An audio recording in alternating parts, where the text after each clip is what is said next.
9 853 Just for fun 91853我係 Sky， 我係 Florence。好喜歡你。我哋今日要討論嘅 topic 就係蕭亞軒。如果咧你要我響台灣嘅樂壇咧揀一個後繼無力、高開平走嘅人咧，我諗我會係揀蕭亞軒嘅。其實佢啱啱出道嘅時候咧係好成功，第一張唱片就係呢一張唱片咧，就已經係幫佢起咗一個好嘅頭。佢係好快速咧。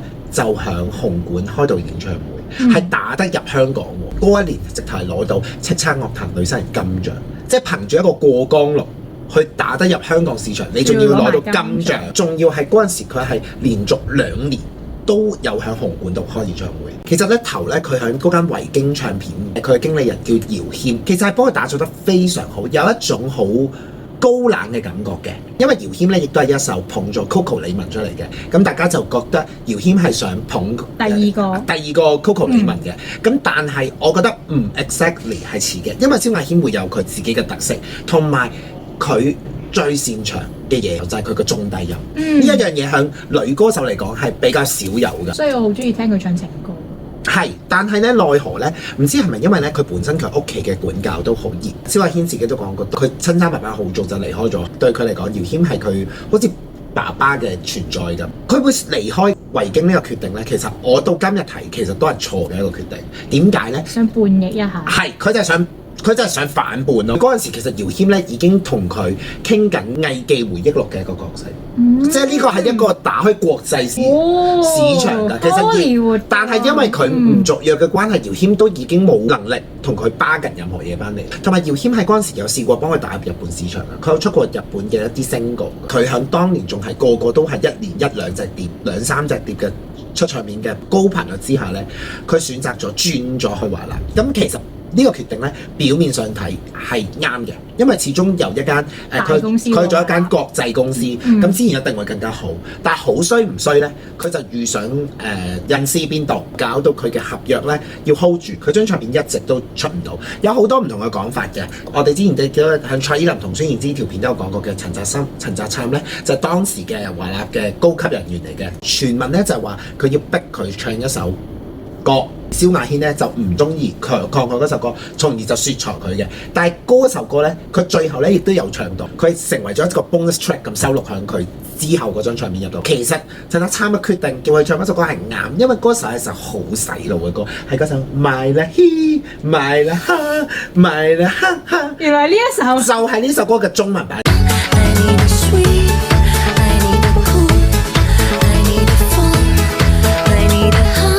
其實係開頭係安排俾佢唱，但係佢拒絕咯，佢嫌低齡啊，太口水歌啦。嗱，但係講翻啦，點解佢錯失咗一個好時機？佢足1087日冇出過唱片，3年，足3年。喺嗰個年代係大家更競爭咁激烈嘅年代，你3年冇出唱片係一件好可怕嘅事嚟㗎。我哋見到台面呢一隻就係叫1087呢個碟，就係紀念佢1087日冇出過唱片咯。可能真係喺姚謙度佢用盡咗佢啲運。其實佢呢張唱片係唔錯，係一張其實係幾歐美舞曲嘅風格嘅唱片，大家都會識㗎啦。表白，好想跟你表白，真係由呢一首跑到出嚟。好想跟你表白，好想跟你表白。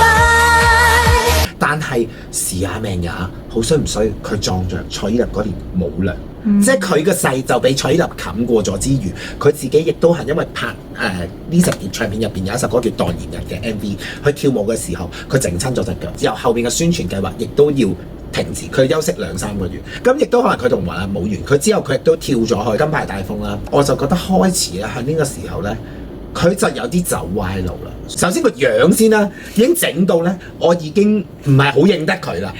你知唔知係我呢個角度咧？咁你呢個係佢第一隻碟啊嘛？同埋呢個已經係整咗嘅碟咧。跟住咧，我呢個角度望到兩個封面咯，諗緊係同一個人咁啊，係咪？兩個人嚟㗎吧？即係以前係咁，而家係咁。呢陣時咧都仲叫係 OK 嘅，我覺得係微調得嚟係靚嘅。後面佢調到咧，佢嘅人中呢個位越嚟越怪啊，同埋佢越嚟越整到咧，佢一個咁樣嘅時候，好似眼擘我就覺得佢好似嗰個牌子嘅牛油嗰隻牛咁咯，嗰隻咁樣。佢嘅唱歌生涯，我只係會用可惜，係冇錯，佢的確仲喺大家心目中佢仲係一個天后，但係奈何就係、我覺得佢可以更加好咯。佢唱歌真係去到後期係越嚟越差。佢甚至後期有首最 hit 嘅嗰個叫錯的人都好啦，我都覺得哇呢首歌其實佢都唱得幾差幾難聽下，永遠沒有所謂永恆，永遠沒有所謂永恆。點解會？佢後面唱歌咧就真係有啲似 Coco 啦。係，但係佢又冇嗰陣味係乜嘢？但 Coco 係好自然㗎，你明唔明啊？即係你真係鬼妹仔嗰種，雖然佢都係回流翻嚟喺加拿大，但係佢以前對我嚟講早期嘅時候唱歌最緊要咧係字正腔圓嘅，至少我聽得清楚你每一粒字係唱咩。佢以前喺頭嗰幾張唱片咧，佢都會有呢啲嗰啲嗰啲咁嘅音，但係咧都會聽得出佢每一個字係唱緊咩。佢而家就會好俾我感覺就係佢夾住把聲去唱。仲有一首歌叫《浪漫來襲》。浪漫來襲，無形的身上讓我着我這一秒，無形的平調，我的心蹦蹦蹦蹦蹦跳，它蹦蹦蹦蹦蹦，為了你蹦蹦蹦蹦蹦跳。哦哦。當浪漫來襲，愛出現主角，當你給我想不到的各種美好，我的心蹦蹦蹦蹦蹦跳，它蹦蹦蹦蹦蹦，只為你蹦蹦蹦蹦蹦跳。你模仿得唔夠好，因為我聽得明你唱緊咩。佢去到後期，佢甚至連揀歌嘅眼光咧都好成問題。佢有一首歌咧叫 Super Girl， 愛無畏，我真係抹咗一額汗。我哋只要聽一次，你就會學識點唱呢首歌。我唱個 chorus 俾你聽，佢係 You can be a super girl， super girl。You can be a super girl， 如果從審美嘅角度而言咧，確實係佢後面啲歌係好罐頭啊，係咯，好罐頭。但係你知唔知？但係佢傳唱度真係好高。係，我冇刻意聽，我都聽過。但係你要知一件事就係，蕭亞軒一出super girl， 點算啊？佢每一首歌我都聽過。但係就唔係一啲高級嘅作品咯，我好直接咁講。佢仲有一首歌咧，佢係攞到一個好好嘅資源，就係、是、蜘蛛俠嘅亞洲嘅代言。嗰首歌佢啊唱得難聽咯，聽到個頭都痛埋。跟住海南人、海姑娘人、海南人全場的食譜啊！佢真係咁唱啊！真係聽唔明你唱咩？愛來了，愛護人來了，快把面具全都撕破。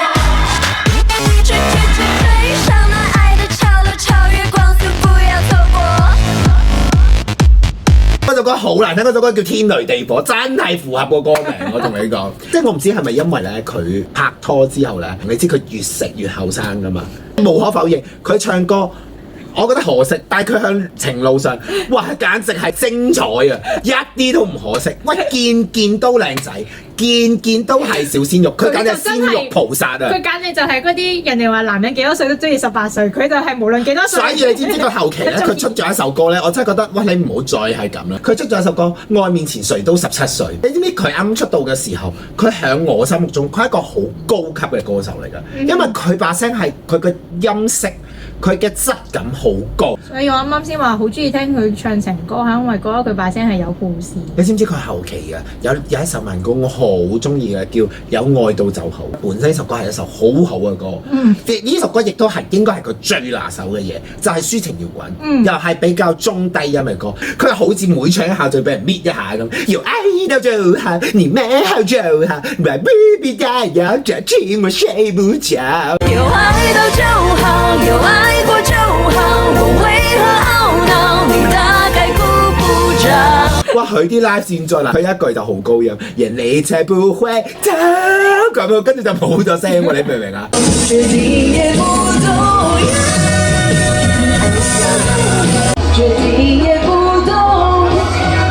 一首咁好嘅歌，亦都係你最拿手曲，點解你會唱到咁？即係你就覺得一手好牌，點解可以打到咁？係啊，喂！真係你揸住4隻碟啊！佢有一首歌我都好中意，叫《我愛你那麼多》。即係佢而家唔衝上去之餘，你仲要係冇聲嘅，到達永遠的一個咁樣拉走咗個咪。永遠都到達不了的一個夢。我真係越講越猛，因為我真係其實我幾中意佢嘅音樂，就算去到嗰隻咁嘅 Super Girl，我都仲買得落手嘅。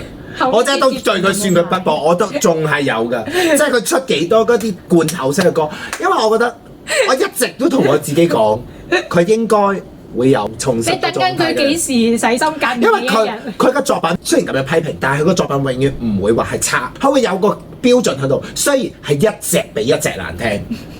但係都會向個 standard 上邊嘅，同埋咧，我唔知去到後期咧，佢除咗去歌藝之外咧，佢不停咧去世界各地都有好多朋友，我好驚咯，係咁樣，左邊的朋友，右邊的朋友，前面的朋友，後面的朋友，北京，北京，澳門，澳門，後台北。左邊的右邊，後面的朋友，左邊的朋友，右邊的現場的朋友，從右邊、中間、左邊，全部的朋友。北京、廣州、台北、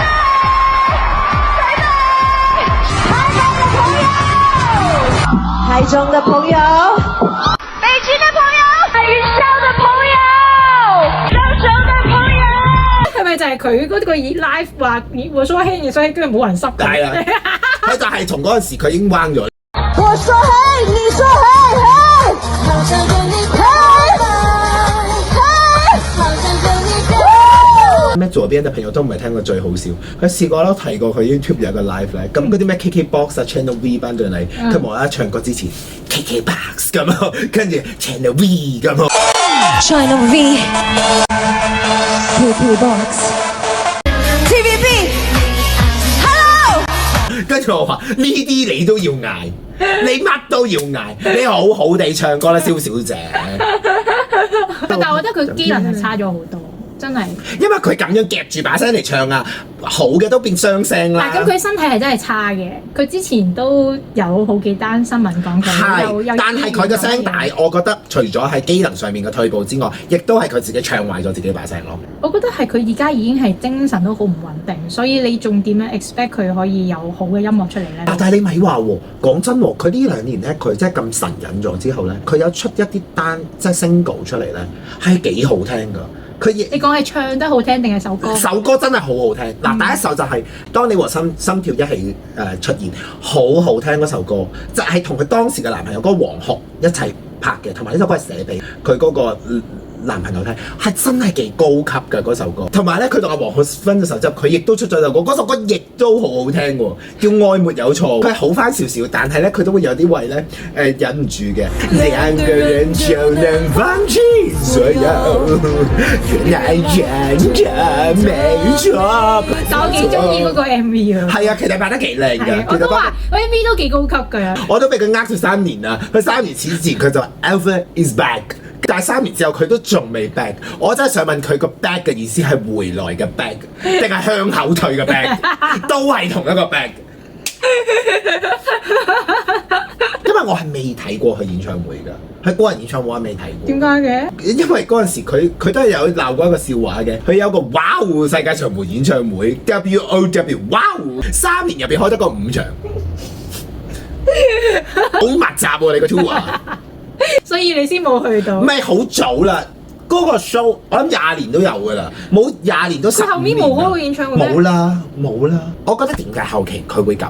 你無可否認一樣嘢就係、其實佢開心咯，即係佢可能前嗰20幾年係一個乖乖女，媽咪叫佢做咩，或者經理人叫佢做咩，佢就去做咩。佢去到後尾佢就放飛自我，即係個反叛心態咯。如果放飛自我之後可以不停食小鮮肉嘅話，我都想放飛一下。係，同埋佢本身屋企都有錢，咁又使乜咁認真做啊？係咪啊？係啊。我點解會講到咁火滾咁猛咧？即係我就係有一種恨鐵不成鋼嘅感覺，即係各位觀眾啊嚇。好，今集差唔多時間啦，我哋下集就再見啦！記得 follow 我哋嘅 IG 同埋 subscribe 我哋嘅 channel， 拜拜。拜拜。當你和尋找一起出現，我還不眨眼嗰啲咧，嗰啲盤旋又盤旋又盤旋。佢係真係咁跳嗎？佢冇跳，但係佢。你做咩要模仿 Jolin 啊？你啱啱嗰啲好 Jolin。